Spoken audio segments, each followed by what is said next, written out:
Now I would like to invite Mr. Biswajit Mohapatra, Partner and Executive Director IBM, to join the fireside chat session with Dr. Deepak Kumar Sahu, Chief Editor, VAR India. Mr. Biswajit is a thought leader in multi-cloud transformation with more than 24 years of experience in strategy consulting, complex system integration and technology innovation. Mr. Biswajit is recognized as global top 50 thought leaders and influencers on cloud computing. He is multiple CIO awards winner, DevOps Institute Global Ambassador and AWS APN Ambassador. Mr. Biswajit has several patents, publications on exponential technologies and is a regular speaker in national and international conferences. He is also member Board of Studies for Faculty of Computer Science at Symbiosis University and board member IIBA Pune chapter. To start with, why is cybersecurity important in this connected world? Okay, as you know, recent incidences, right? What happened with Foxconn or Randstad, or even the most recent incidents of SolarWinds, that has kind of started reiterating the importance of cybersecurity in the post-pandemic era, basically. Once the pandemic had struck, it has given a lot of problems to the entire human community as well as to the enterprises. But in the same time, it has given a lot of opportunities for the people across the globe as well, right? Now, organizations are more reshaping their business process, reinventing their business model, and trying to recover from the loss that pandemic had struck and get into probably more digital world, so to say, in the coming days, right? The whole world is becoming more interconnected, more intelligent, and more instrumented.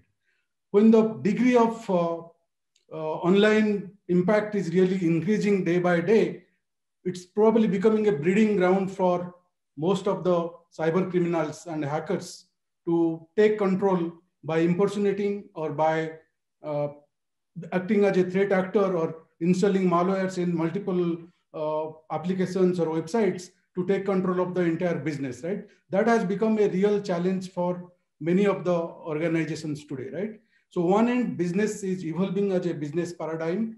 It's becoming more reinventing the business model or orchestrated operation or actionable insights at one end, and other end, a lot of control and a lot of devastation being caused by the cyber criminals and hackers, right? So it's of paramount importance today to take care of all of those things together for every enterprise, for every human being to stay tuned in the marketplace. Today, if you really look at the predictions done by IBM Institute of Business Value, you will see that in 2021, there are around $7 trillion of damage that's being expected by cyber crimes that could happen across the globe, right? So that's why it's extremely important to take care of either its multi-factor authentication or zero trust security or perimeter microsegmentation, or even strengthening the standard policies, procedures, establishing your backup policies, so or implementing SASE or SOAR or those kind of DLP implementations across the organizations is of paramount importance today to take control of the entire business situation. That's why cybersecurity is extremely important for enterprises and organizations today. You have been the leader for digital transformation and you have seen the corporates across the globe. What the shift changes or the mindset you see that where the cybersecurity is concerned? Okay, so the biggest concern, if I really talk about, let's think about, in fact, it has happened to me today morning, right? When I was going through the Twitter today, I saw the first thing happening. Somebody who was probably having some issues with the insurance company has posted all of her insurance details on Twitter, maybe to put pressure on the insurance company to solve her problem, right? But in reality is that by unknowingly, she has put all her insurance details, which anybody can get access and impersonate and get entire control of her insurance policies and anything related to that, right? So I think the first point, the first concern is that when you are talking about digital commerce, you need to be really careful about what you are sharing in social media, right? So how do you really separate your data so that you can take control of your data leakage, right? For example, if I talk about data leakage, there are 4 different types of data that predominantly enterprises deal with today. Either it's intellectual property data, or customer data or infrastructure data, right? Or some of the information that is available on personal front, basically, right? So unless you do clear classification of structures, of course, people talk about DLP. I think DLP is good, but I don't think it's sufficient enough, basically, right? So in the same time, probably you have to figure out a lot of continuous monitoring practices, continuous observability practices, and in the same time, probably you need to make your systems more hardened, maybe through certain cyber range kind of operations, so that you become more resilient and more stronger in those simulated conditions to stay tuned to the challenges that the hackers may pose to your business, right? So that's one of the trend that's happening. The other trend, like if I talk about pandemic, what is happening in the industry today, basically, right? You see a lot of, after the pandemic has struck, since the online presence has gone up, there are a lot of remote access Trojans that's floating around, basically, right? Or in the same time, a lot of COVID sales happening where the back end of that are actually basically Trojans, right? So, or different malwares, right? So you need to be extremely careful about that. And you need to really train your people, train your organization about some of the things that they need to take care of, right? Which of the mail attachments you really need to click on, or which of the untrusted links you should not really touch about, right? Or some of the encryption software that you may need to incorporate into your business operations, into your business data, or patching of the systems, right? I can talk about one of my client who has gone through severe problem, which is a media and entertainment company, because of these issues, basically, because the hardware and softwares were not patched, and that kind of completely taken off their business for 3 months, basically, right? And I wish they could have started their modernization initiatives and moving out of those unsupported platforms probably a year back. Probably they would not have been in this situation, and their business would not have been that trouble. So these are the connecting dots I think everybody has to really look at when they're connecting the entire cybersecurity as a whole to address the challenges that's kind of thrown on us. Wonderful.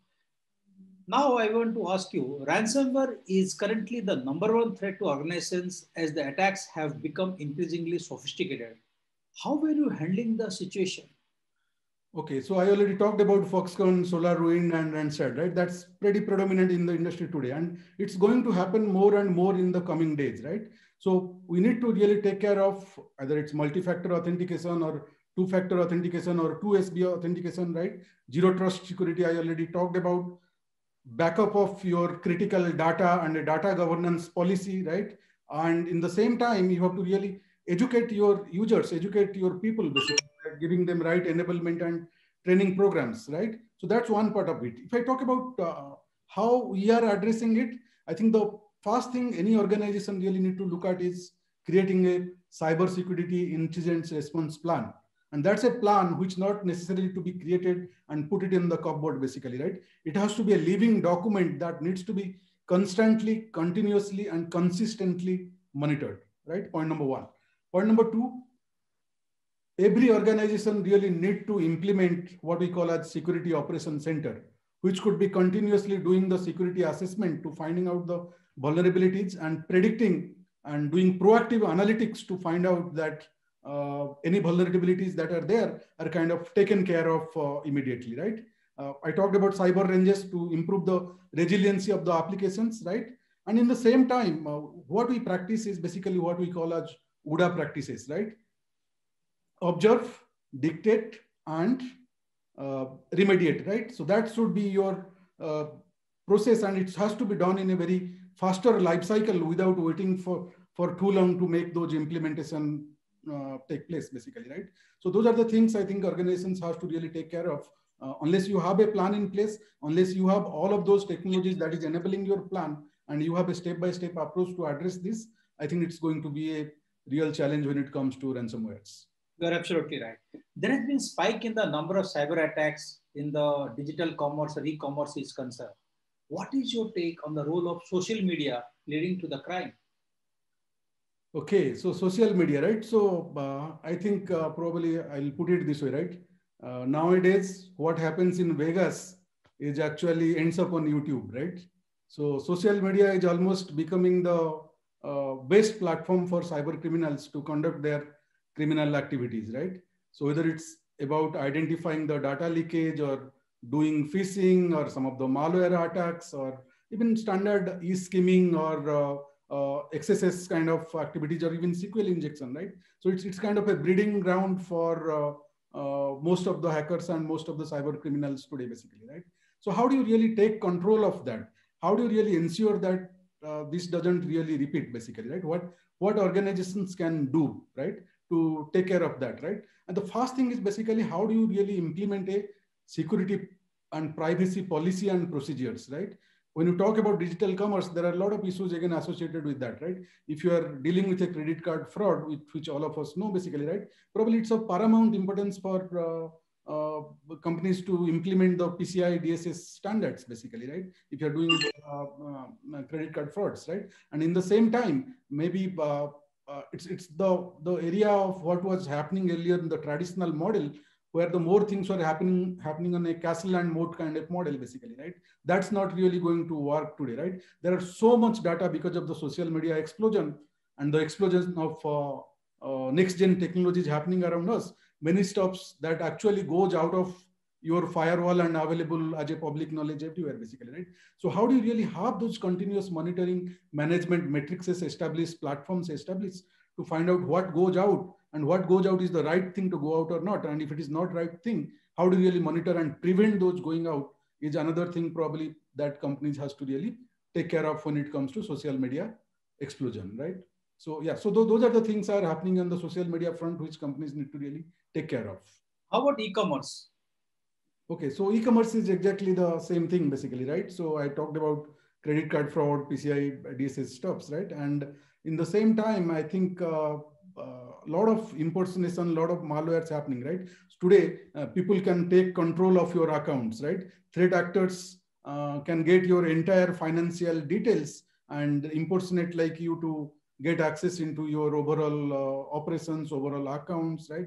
Even your buying behavior and shopping behavior, right? I talked about how COVID-19 sales has kind of introduced a lot of malwares today, basically, right? And it's a constant process. Unless you have right policies established, unless you train your people what to do, what not to do, right? And make it a very continuous process to measure, monitor, and track within your organization. I think there is going to be severe loss to those e-commerce companies in coming days. Yeah? How the cybersecurity challenges are being addressed while various reforms are underway in the country? Okay, so there are multiple reforms basically, but in the same time, a lot of compliance related stuff still, I think organizations and businesses are trying to implement, right? If I'm doing it European data privacy laws, so how GDPR is important for us, we all know, basically, right? In the same time, like if I talk about on financial context, are we really implementing standards like Sarbanes-Oxley as part of my financial implementation? If I'm dealing with HIPAA healthcare domain, how I'm implementing HIPAA as a standard practice to take care of some of those challenges. I think it's evolving today. Not all businesses are ready today completely to take care of that, right? But in the same time, using the TTPs, the cyber criminals and hackers are also becoming smarter and smarter, right? More smarter techniques available. That is posing the challenges to the organizations as well, right? So one end, the technology is evolving. Organizations are trying to become cognitive enterprise, by which they're leveraging culture of agile innovation, building a hybrid, secured, multi-cloud architecture to do business with. But still the challenge remains, right? When you talk about multi-cloud, maybe AWS has its own set of cloud security standards, Azure has its own set of security standards, and Google has its own set of security standards. But when you do multi-cloud, everything falls on the crack, right? Do you have a overarching platform that can take everything into account and make your business safer and business ready? That's the challenge I think every organization is going through today when they're embracing the multi-cloud journey. You are right. What is your take on the integrated security solutions that are driving the BFSI security market? Okay, I think BFSI is probably one of the market that's kind of getting the burnt more as compared to, of course, healthcare and others are there, but BFSI is getting the burnt probably more as compared to other segments, right? So what's happening in BFSI, if I may talk about, right? One part of the story is that there are BFSI organizations who are actually fighting these frauds to make it their competitive differentiation, right? And there are other set of organizations who are actually struggling on day-to-day to survive basically because of these issues as well. So the degree of maturity is quite different between both of this set of organizations, right? And in the same time, what is happening in the industry is basically, let's say, like I can give you a use case basically, right, which has happened recently basically, right? So let's think about an insider basically, right? An insider who is getting access to a bank's employees' SWIFT credentials, right? By using the SWIFT credentials, now he can install a malware and completely make the withdrawals not visible to the entire bank. Step number 2, right? Once that is done, then the money can be transferred to another international bank. And from that bank, it can again go into multiple banks, right? In no span of time. And most of these attacks probably happen over the weekend when the bank employees are not there. And probably on the step 4, maybe it's getting into Bitcoin, right? You never know, right? So unless it is noticed, whatever has happened is happened basically, and you can take control of that. And the hackers and attackers are more smarter today to convert it to other areas where they cannot track it basically. So how do you really do this? How do you really implement certain systems to do adaptive behavioral analysis? How do you implement certain systems to identify those anomalous deviations and capture those before those really takes into action basically, right? Maybe you have to have some risk management software to maybe in the larger scale, if I talk about larger crimes like anti-money laundering or fraud detection for large banks, which I was personally involved in one of the banks in Luxembourg, right? So the bank has to pay a lot of fine before we implemented those softwares and make the bank probably more fraud-free, so to say, basically, right? So these are basically the challenges that BFSI sectors are going through today, basically, right? And how do they prevent this? I think the artificial intelligence and AIML is going to play a very critical role when we talk about identifying these frauds. And I'll put it into 4 dimensions. How do you detect? How do you prevent? How do you do the incident response? And how do you remediate, right? So these are the 4 axes you need to really look at. And many of the AIML techniques, whether it's leveraging cognitive enterprise capabilities and the adaptive behaviors analysis that I talked about, probably could help banks to implement right policies and procedures, detecting proactively and predictively what can go wrong, and in the same time make it very future-proof in the context, basically. Yeah. Wonderful. Lastly, what is your viewpoint over the increase in the high-tech crime in the BFSI sector? Okay, so when you talk about high-tech crime, I already talked about anti-money laundering and fraud detection techniques, right? So I think this is going to increase, but in the same time, if you implement right platforms, right solutions to prevent those, probably you can really save your organization from big time crisis, basically, right? So, but today what is happening, if you really look at the syndrome, is that it's not about the matter of if it has happened to me, right? It's more when it is going to happen to me, basically, right? Are you really willing to take that risk? That's what probably every BFSI organizations need to ask themselves today, and focus on implementing those anti-money laundering and fraud detection softwares to prevent those high-tech crimes, basically. I'm sure that as IBM is a global company, you must have all the solution for this to control this cyber attack. Can you throw some light if you can? Okay, so it all starts from making your network secured, making your infrastructure secured, making your application secured. It happens on various levels. And of course, we are being a security solution provider. We have solutions probably for all the levels. And then we have that overlapping integrated solution. I think you asked earlier about how about the integrated solutions that can help, right? So our focus is actually to move into that integrated solution space, right? If you look at how the solution is evolving, right? And what IBM is doing today, right? If you look at the traditional solutions are most based on collaboration, right? So there is a independent software platform, and it's kind of operating independently between different silos within the organization. That's the traditional collaboration approach, right? Then it's kind of getting into partial integration space, where in partial integration, what is happening that you have the independent platforms still operating, but they are governed by consistent and common taxonomy across the organization, basically, right?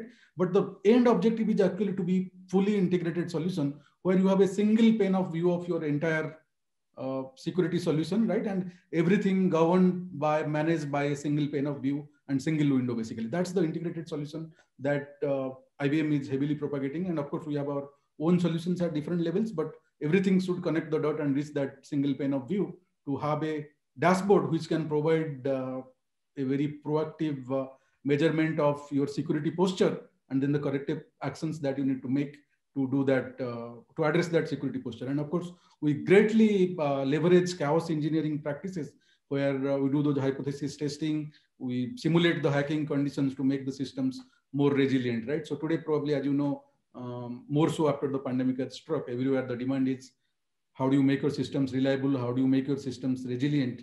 And we actually work towards making that tardigrade resiliency for our customers' entire business, basically, right? And the other approach probably I will talk about is, initial days, the focus was more on a point-to-point solution, right? You have a security problem and you have a solution to address that problem. I don't think that kind of solution is going to work today, right? Today, probably you as a security solution provider has to really focus on doing strategic envisioning, right? For a single problem, what is your probable solution? What is your possible solution? And what is your plausible solution, right? You need to probably have 3 different options and be ready in case of any eventualities, which solution you really need to back up on to meet your clients' growing demands. So that should be the focus for the organizations today. Really, it's been a wonderful talking to you, and we have got a very good input, and I'm sure that all the audience must be understanding a lot of things and they will have a lot of takeaway from your presentation. Thank you so very much, Mr. Mohapatra, joining our. Absolutely, and thank you very much for giving me this opportunity. Thank you. Thank you, Mr. Biswajit, for sharing various key takeaways and also for enlightening us. As organizations expand work from home and remote working solutions for their employees, the number of vulnerable endpoints increases. Hence, the demand for endpoint security will become highly necessary. Before we move to the live hacking of VPN, let's present the most awaited awards ceremony, how the corporates have performed in various cybersecurity solutions in the Indian market.